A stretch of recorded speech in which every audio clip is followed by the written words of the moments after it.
बिस्मिल्लाहिर्रहमानिर्रहीम अस्सलाम वालेकुम। मेरा नाम है नवीद शेख और आप देख रहे हैं मेरा यूट्यूब चैनल। हमारी सियासत और रियासत इस वक्त आपस में गडमड हो चुकी है।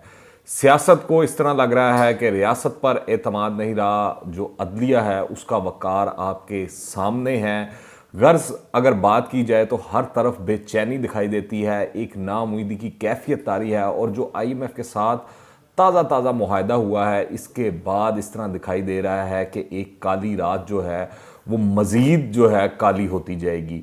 एक बहुत ही दिलचस्प खेल जारी है लोगों के लिए, पर आवाम के ऊपर ये किसी जहन्नुम से कम नहीं है। आप देखें जिस तरह पेट्रोल पंप्स पे लाइनें लगी हुई हैं, जिस तरह पेट्रोल की शॉर्टेज हो रही है, जिस तरह हड़ताल का ऐलान किया गया है और इसके अलावा गैस की लोड शेडिंग साथ और महंगाई का अजाब आपके सामने है।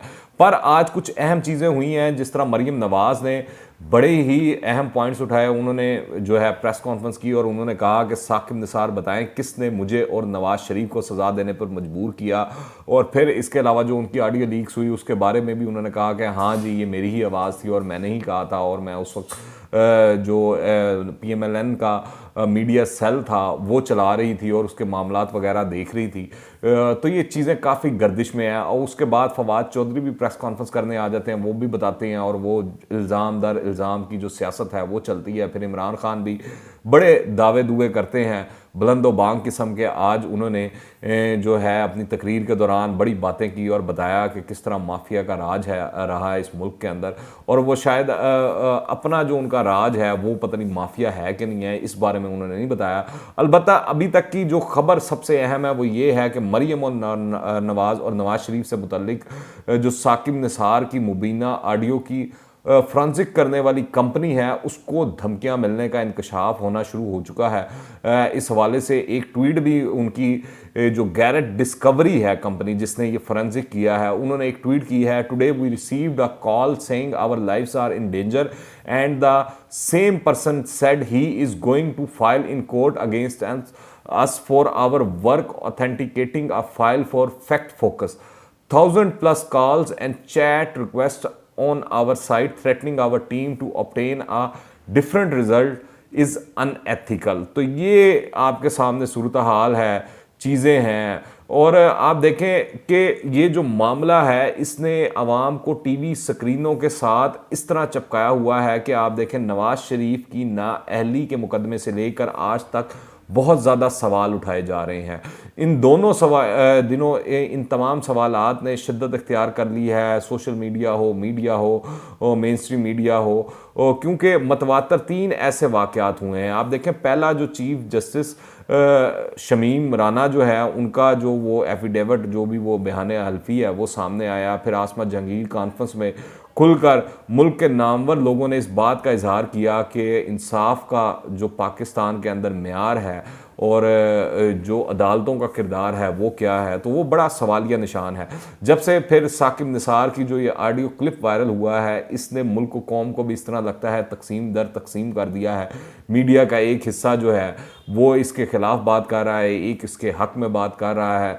इसी तरह जिस तरह हुकूमती वज़ीरों ने और हुकूमती टीम ने इस मामले के अंदर साकिब निसार साहब की साइड लिया और इस ऑडियो को मुकम्मल तौर पर फेक साबित करने की कोशिश कर रहे हैं। जिस तरह शहबाज गिल ने कहा कि इसका 90% हिस्सा जो है वो फेक है, अगर 10% भी सही साबित हो जाए तो मैं पता नहीं क्या करा लूँ। तो ये चीज़ें आपके सामने है। इस तमाम बहस ने और इन तमाम चीज़ों ने इस वक्त मुल्क के अंदर एक भूचाल जो है वो बर्पा किया हुआ है। इससे हट करके ये ऑडियो सही है या गलत है, सच ये है कि पाकिस्तान में सब कुछ मुमकिन है। यहाँ स्याह को सफ़ेद कहा जा सकता है बल्कि बनाया जा सकता है। अक्सरियत को बिल्डोज करके अपनी मर्जी के आप नताइज सामने ला सकते हैं। सेनेट इलेक्शन इसकी सबसे बड़ी मिसाल है।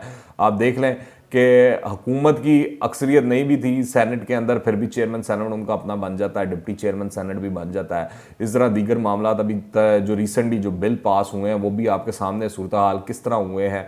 अहमद नूरानी की जानिब से मंजर आम पर लाई ऑडियो के अलावा कम अज़ कम इस तरह कहा जा रहा है कि 2 मज़ीद वीडियोज़ भी हैं। मुबीना तौर पर इनके मरकज़ी किरदार में साकिब निसार साहब ही हैं। ये रावी कहता है कि वही लोग हैं। इसके अलावा एक और ऑडियो भी है, इनके भी मंजर आम पर आने के जो कभी इम्कानात हैं वो बताए जा रहे हैं कि वो भी किसी भी वक्त, किसी भी दिन, किसी भी लम्हे वो सामने आ जाएगी। साकिब निसार के हवाले से अगर बात की जाए तो शायद वो अदालत से तो बच जाएं, कानून से तो बच जाएं, लेकिन इन्हें समझना चाहिए कि वो इन सब मामलात के सामने के आने के बाद अवाम की अदालत के कटहरे में भी खड़े हुए हैं। अवाम की अदालत भी उनका मौक़िफ़ सुनना चाहती है और उनको चाहिए कि अवाम को भी बताएं। वो पाकिस्तान के साबिक चीफ जस्टिस रहे हैं। अवाम का एतमाद इसी सूरत में अदलिया पर बहाल हो सकता है कि अगर वो अपने आप को इस मामले और इस सिलसिले से क्लियर करके दिखाएं। फिर आप देखें आसमा जहांगीर पर होने वाली कॉन्फ्रेंस और वहाँ पर होने वाली बातों से इस तरह लगता है कि हुकूमत इतना डर गई है कि अब सोचे समझे बगैर कहा जा रहा है कि इसको फंडिंग जो है वो बाहर से हुई है। पता नहीं वजीर मशीर कैसे इतना झूठ बोल देते हैं, मेरी तो समझ से बाहर है। जब तकरीब जारी थी तो जर्मनी, नीदरलैंड और यूरोपीय यूनियन समेत तमाम स्पॉन्सर्स के नाम जो थे वो स्टेज पर आवेजा थे, नज़र आ रहे थे, बाकायदा तौर पर दिखाई दे रहे थे। और साथ ही अगर आप देखें तो चीफ जस्टिस गुलजार अहमद साहब भी नज़र आ रहे थे। लिहाजा फवाद चौधरी साहब को चाहिए कि सिर्फ बयानबाजी ना किया करें, बल्कि अगर आसमा जहांगीर कॉन्फ्रेंस में कोई मुल्की कानून तोड़ा गया है तो मुकदमा दर्ज करवाएं। वो रियासत हैं, वो हुकूमत हैं, करता धरता है, कानून उनके हाथ में है।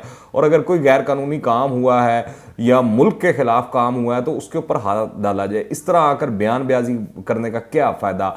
कौम को जो दूसरे मसाइल हैं वो क्या कम है जो मज़ीद चीज़ों में आप उनको उलझा रहे हैं? वैसे गैर मुल्की फंडिंग का कह देना फवाद चौधरी के लिए मामूल की बात है। आप देखें इनकी बात को बिल्कुल सीरियस ना लें। इससे पहले उन्होंने टीएलपी पर भी इसी वाले से बातें की थी और इलेक्शन कमीशन पर भी उन्होंने इसी तरह बिला सोचे समझे इल्ज़ाम भी लगा दिए। बाद में माफ़ी मांग ली और हमने देखा टीएलपी वाले सिलसिले में किस तरह हुकूमत बैक ऑफ करके गई और किस तरह उन्होंने मुआहदा किया इलेक्शन कमीशन से। वैसे मुझे याद आ गया कि मैं आपको याद करा दूं कि हुकूमत को भी चाहिए कि पीटीआई के ऊपर जो फॉरेन फंडिंग केस है वो फंडिंग कहाँ से आई और किस मद में मिली, ये इलेक्शन कमीशन समेत मुल्क को, कौम को भी बता दें तो बड़ी उनकी मेहरबानी होगी, बड़ी उनका शुक्रिया अदा करेगी ये कौम भी, क्योंकि वो भी केस चल रहा है और वो भी ये फॉरेन फंडिंग वाला केस है। तो वो दूसरों की तरफ उंगली उठाने से पहले मेरे ख्याल से उनको चाहिए अपने गिरेबान में भी लाजमी झांक ले।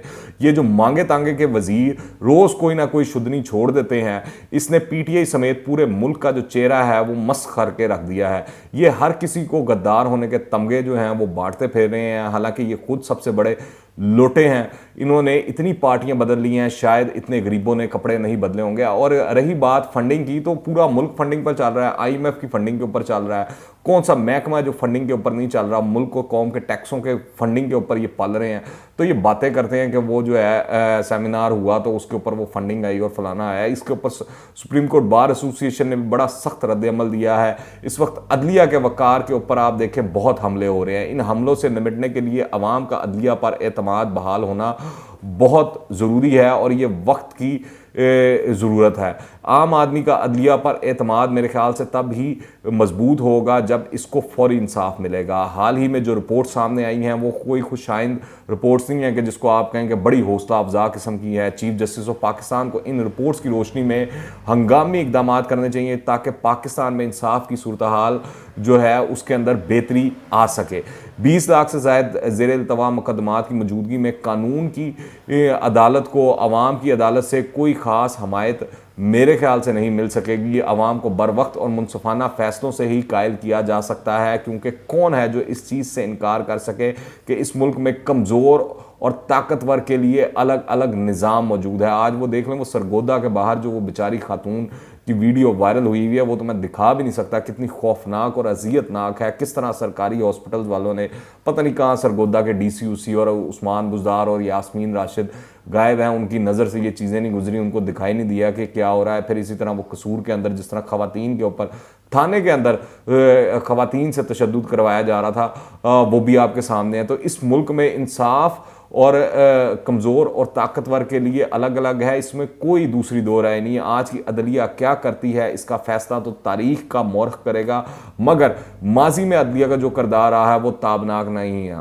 और इस हवाले से अगर आपको याद हो तो ख़ुद इस्लामाबाद हाई कोर्ट के जस्टिस अतर मिनुल्लाह ने यह आसमा जहांगीर कॉन्फ्रेंस के अंदर इसका तस्करा कर दिया था और अपनी तकरीर के दौरान उन्होंने ये बात मान भी ली थी फिलहाल जो मंजर कशी बनती दिखाई दे रही है कि मतवातर ऐसी खबरें और चीज़ें सामने आ रही हैं जिसका फ़ायदा और नवाज शरीफ और मरीम नवाज को होता हुआ दिखाई दे रहा है, क्योंकि उनका जो बयानिया तश्कील हुआ है और जिस तरह मतवातर उनके हक में ऑडियोज़ भी आ रही हैं, जो बयान हल्फी भी सामने आ रहे हैं और जो उनके मुखालफीन हैं उनके ऊपर जिस तरह इल्ज़ामात लग रहे हैं, तो अगर आवाम की नज़र में देखा जाए तो उनको फ़ायदा हो रहा है, एडवांटेज हो रहा है, क्योंकि पॉलिटिक्स के अंदर टाइमिंग बड़ी मैटर होती है।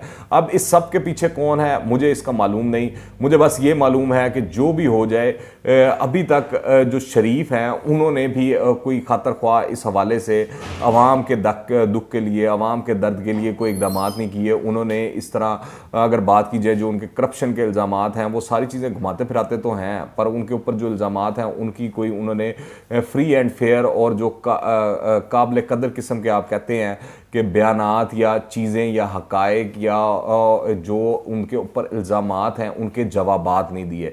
सियासत, मईशत, इंसाफ और गवर्नेंस हर तरफ इस वक्त जवाल जो है वो दिखाई दे रहा है पाकिस्तान में। अब इसका कसूरवार कौन है? तो महज़्ज़ब माशरों के अंदर और मगरबी जमहूरियतों जिनका इमरान खान साहब बहुत ज़्यादा हवाला दिया करते हैं और उनको मेरे ख्याल से शायद पाकिस्तान में सबसे ज़्यादा वही एक ऐसे शख्स हैं जिनको पता है कि मगरिब के अंदर जमहूरियतें जो हैं वो किस तरह चलती हैं, फ़लाई रियासत किस तरह काम करती है। मदीना का रियासत का भी सबसे ज़्यादा इमरान खान को तजर्बा है। तो ये अगर इन रियासतों के अंदर और इन निज़ाम हुकूमत के अंदर तमाम मसाइल की ज़िम्मेदार जो होती है वो हुकूमत वक्त ही होती है। अगर इंसाफ नहीं मिल रहा तो इसकी ज़िम्मेदारी भी हुकूमत पर है। अगर महंगाई बढ़ रही है तो इसकी ज़िम्मेदारी भी हुकूमत पर है। अगर मुल्क में अफरा तफरी हो रही है तो इसकी ज़िम्मेदार भी हुकूमत है। अगर मुल्क के अंदर माशी भूचाल आया हुआ है, अगर मुल्क जो है वो मईशत की वजह से IMF के सामने घुटने टेकने पर मजबूर है तो इसकी ज़िम्मेदार भी हुकूमत है। बाकी जो रोज़ाना लोगों के साथ जुल्म ज़्यादती हो रही है इसकी भी ज़िम्मेदार ये हुकूमत ही है। आप इस हवाले से क्या राय रखते हैं नीचे कमेंट्स में लाजमी बताइएगा। और अगर आपने अभी तक इस चैनल को सब्सक्राइब नहीं किया तो इस चैनल को सब्सक्राइब कर लें। दुआ में याद रखिएगा। अंटिल द नेक्स्ट टाइम, अल्लाह हाफ़िज़।